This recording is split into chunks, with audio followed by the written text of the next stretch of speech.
At my wedding rehearsal, my mom whispered, "You're not really part of this family anymore." I nodded and said nothing. That night I got a message from my brother that said, "I always thought the rehearsal dinner would be one of those light-hearted, almost cinematic moments.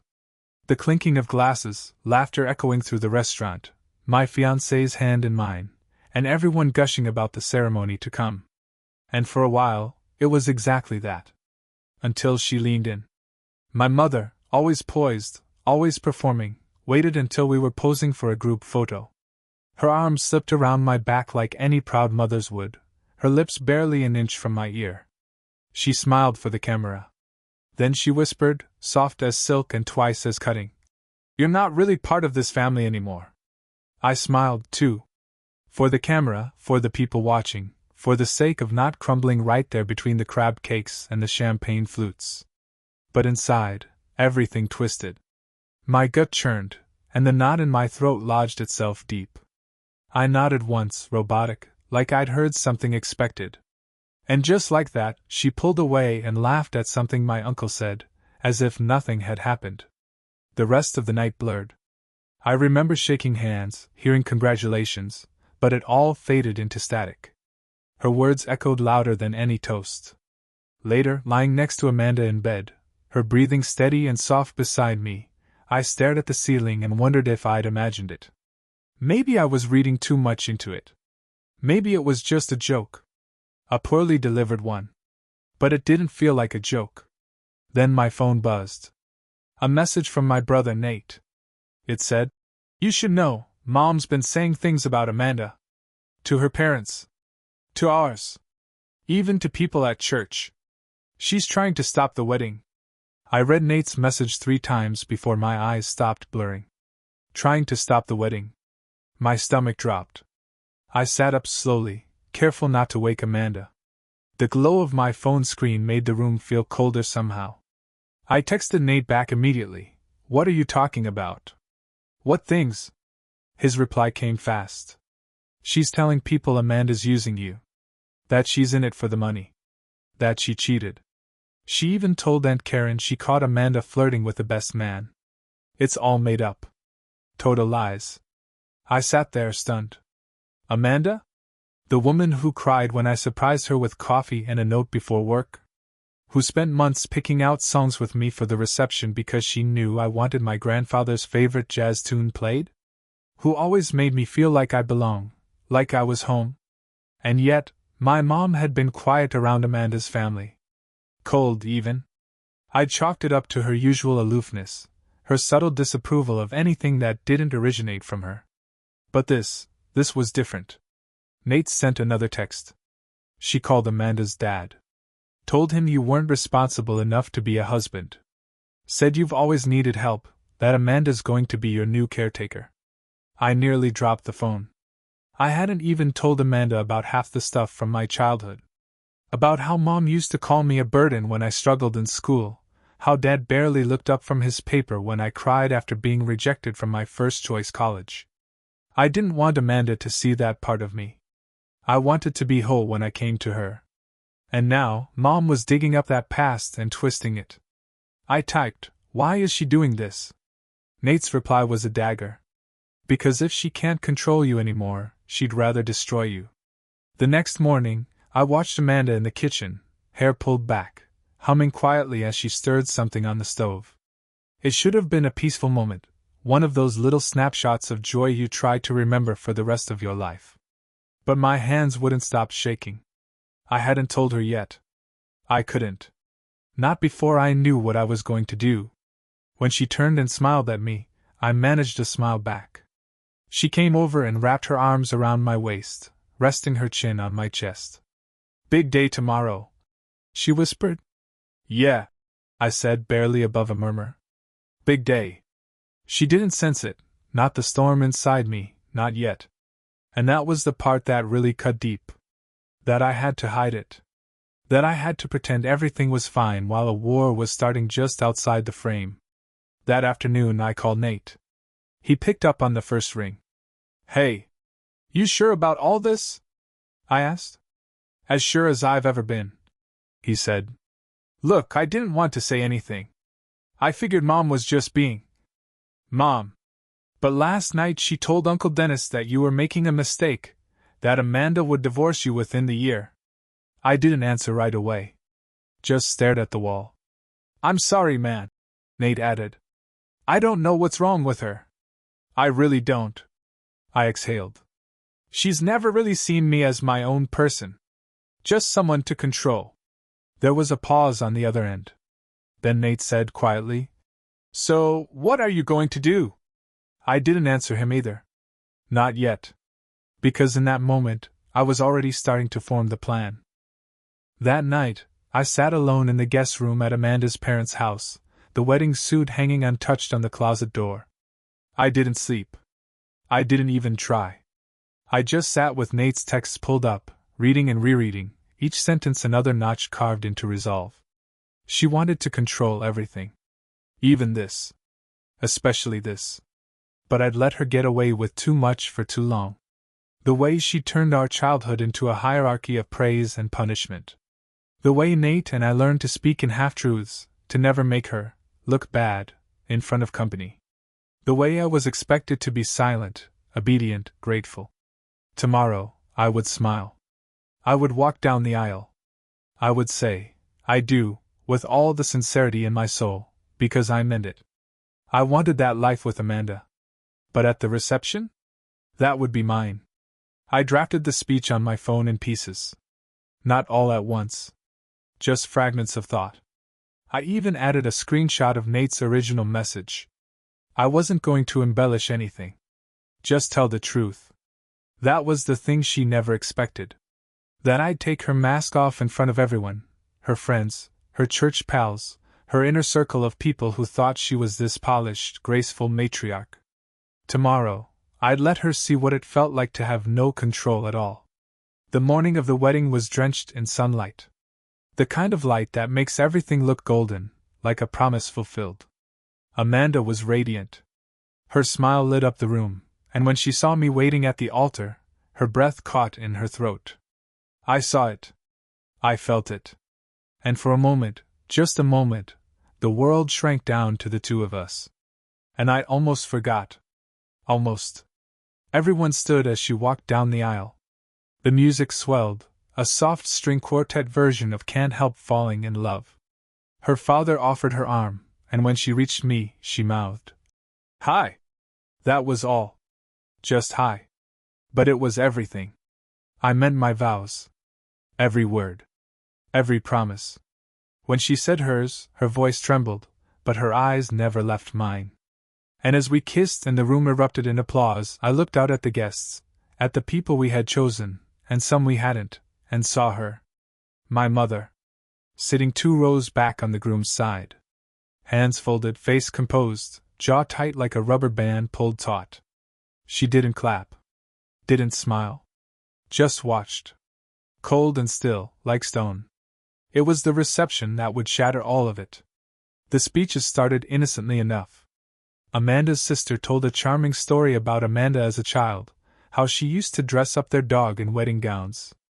Nate stood up next, a little nervous, but solid. When I was 10, he said, Tom let me sneak into his room to borrow his CD player. He never told Mom. That was the first time I realized my brother was someone I could trust. Polite laughter. Soft clapping. And then it was my turn.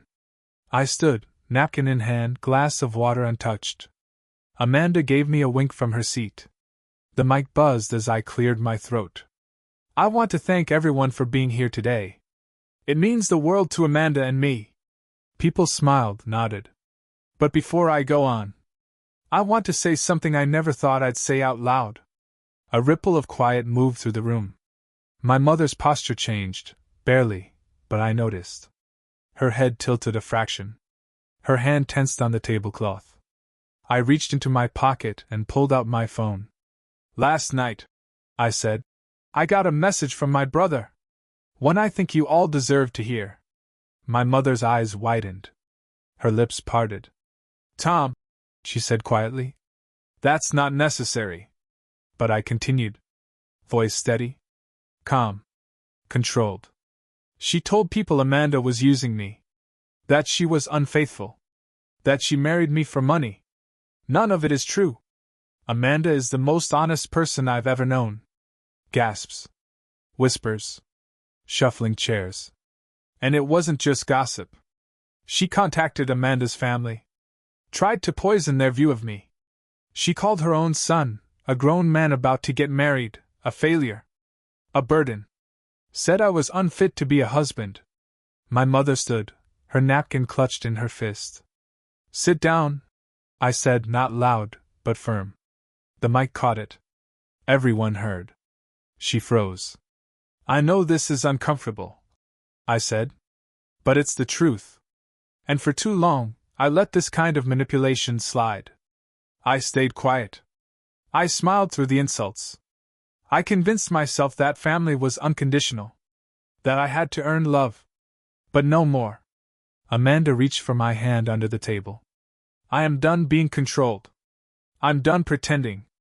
And I want to say this clearly, for everyone to hear. My mother tried to sabotage the most important day of my life. And still, I got to marry the love of my life. So I win. The room was silent. Frozen. Then someone clapped. One of Amanda's uncles. Then her sister. Then more. My mother turned and walked out without another word. No grand scene. No explosion. Just silence. And as I watched her leave, I felt lighter than I had in years.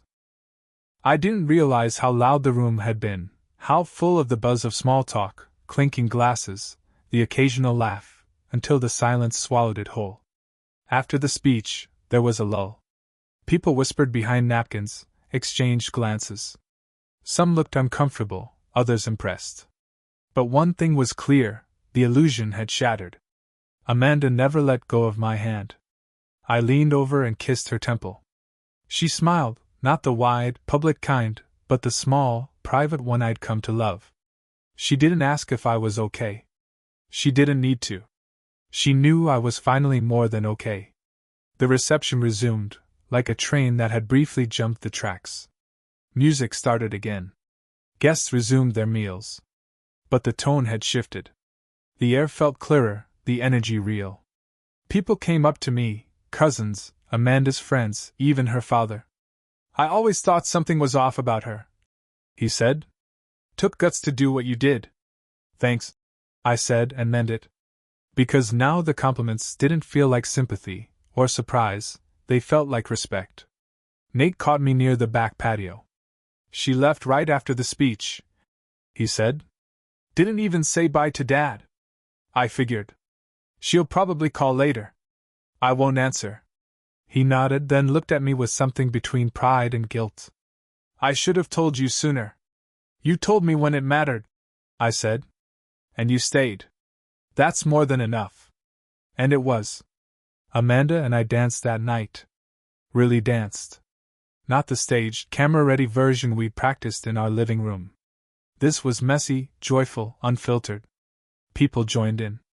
The kind of dancing that says, we made it. I wasn't thinking about my mother. Or what she'd say later. Or how she tried to reframe the story to paint herself as the victim. Because I knew I wouldn't be listening. I'd already heard enough.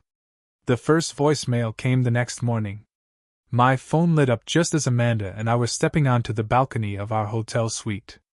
A sunrise honeymoon breakfast, our first quiet moment as husband and wife. She leaned on my shoulder, coffee in hand, still glowing from the night before. I saw her name flash on the screen, Mom. I didn't answer. I didn't even hesitate. A few minutes later, the voicemail came through. I didn't check it until later, after Amanda had gone to shower. I listened with the phone pressed flat on the hotel desk, like I wanted distance between us. Tom, I don't know what that speech was supposed to accomplish. You embarrass me. You ruined a beautiful day. I was only trying to protect you. Amanda isn't who you think she is. That voice. Cold again. But thinner now. Shaky in the places where it used to be firm. You owe me an apology. I deleted the message. The second call came from Dad. He rarely involved himself in conflict, always preferring the role of neutral observer. A man who could sit at a table and ignore a fire as long as his meal stayed warm. But this time, His voice was different. I didn't know she went that far, Tom. I didn't know she called Amanda's family.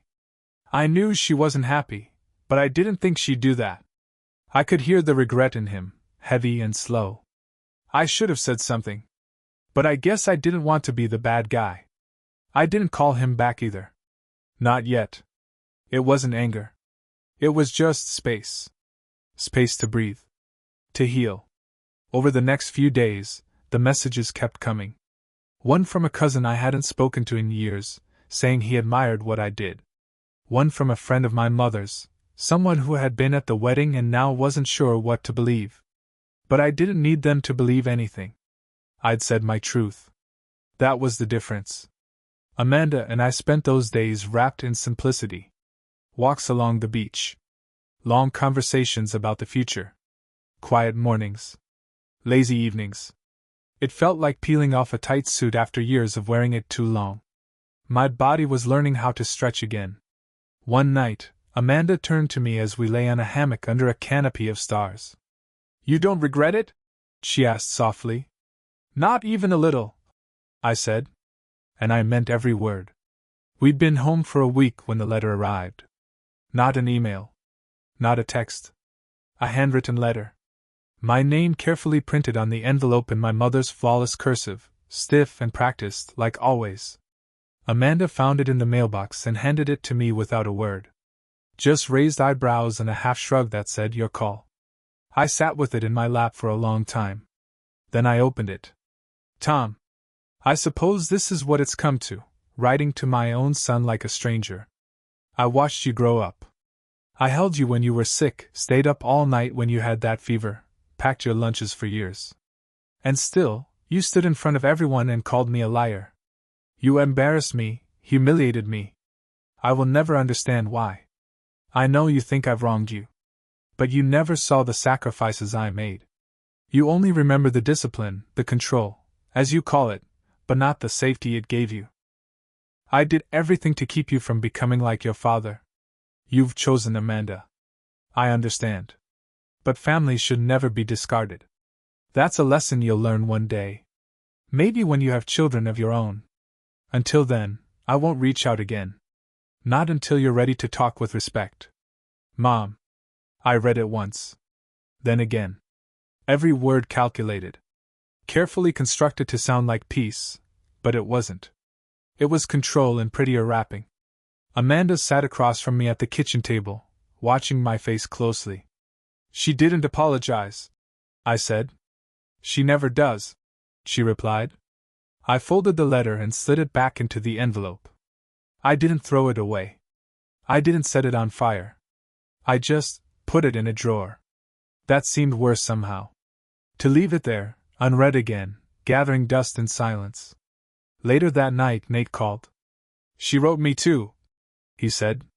"Said she was concerned about the influence you have on me. That I'm getting too emotional." I laughed. Not bitterly. Not sadly. Just laughed. "She really doesn't get it, does she?" "Nope," Nate said. "But I think we do." I spent that weekend going through old boxes, stuff from childhood, photos, journals, even one of those crumpled index cards from high school with a to-do list scribbled in blue ink. Most of the items made me smile. But one thing stopped me cold. A birthday card from Mom, dated when I turned 13. Inside she'd written, "Make me proud this year. Be better." Not, "Happy birthday." Not, "I love you." Just that. And finally, I understood why it had hurt so much. Not just the wedding. Not just the lies. But the way she had quietly trained me, for years, to feel like love was something earned. She didn't know how to love without strings. And I didn't know how to stop untangling them until I'd cut them altogether. It was almost dusk when I saw the car pull into our driveway. A navy sedan I recognized immediately, though I hadn't ridden in it since I was 17. Amanda was in the garden, gloves on, humming to herself as she nudged tomato plants into shape. I stepped out onto the porch slowly, watching as the door to the car opened and my father stepped out. Not my real father. Not in the emotional sense. Just the man who'd been there, quietly, distantly, on the sidelines of my life. Always dressed for church. Always reading the paper. Always letting her do the talking. He carried himself like someone unsure of his welcome. His gaze didn't quite meet mine. "I didn't call," he said. "Didn't know if you'd even let me come." "I didn't stop you," I replied. That was invitation enough. We sat on the porch. Amanda stayed in the yard close, but giving us space. "I wanted to see you," he said after a while. "I've been thinking about what you said. At the wedding." I nodded. Waited. He rubbed his palms together. "Your mom, she's always had a way of setting the pace for everyone around her. And I let her. That's on me." That startled me. Not the words themselves, but the way he said them. Quiet. Heavy. Like someone finally tired of pretending. "I knew she didn't like Amanda," he went on. "But I didn't know how deep it went. I didn't know she made those calls. She did more than that."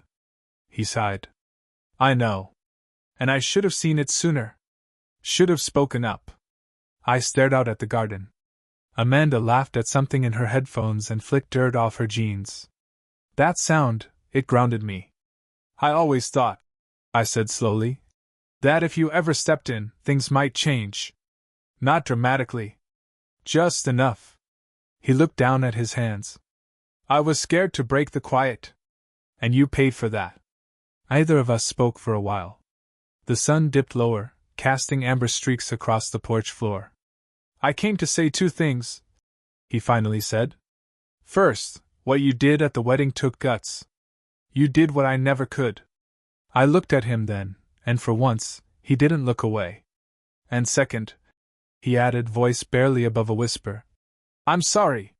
Not a grand speech. Not dramatic. But it landed.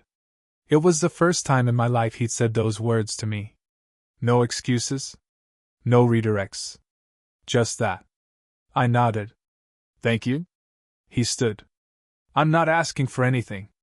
I just wanted to say it." As he turned to leave, Amanda stepped up onto the porch. She gave him a polite smile and a small wave. He paused. "You picked a good one," he said to me. "I know." The sedan pulled away just as the first porch light flickered on. Amanda slid her arm around my waist. "What was that about?" she asked gently. "A start," I said. "Maybe just a start." And for the first time in weeks, I felt something I hadn't expected. Peace. A month later, another letter arrived. I didn't open it. I didn't need to. There wasn't going to be some sweeping apology. No revelation. Just more of the same, dressed in new words. I tucked it into the drawer with the first letter, unread, untouched. Because here's the truth, closure doesn't always come in a neat conversation. Sometimes it's a choice. And I made mine. I chose Amanda. I chose honesty. I chose peace over legacy, love over obligation. I chose to build something new, with someone who never made me earn her affection. Family isn't blood. It's what you protect. It's who shows up. It's who claps for you when you finally stand up straight. And I stood tall. Not because I won. But because I stopped shrinking.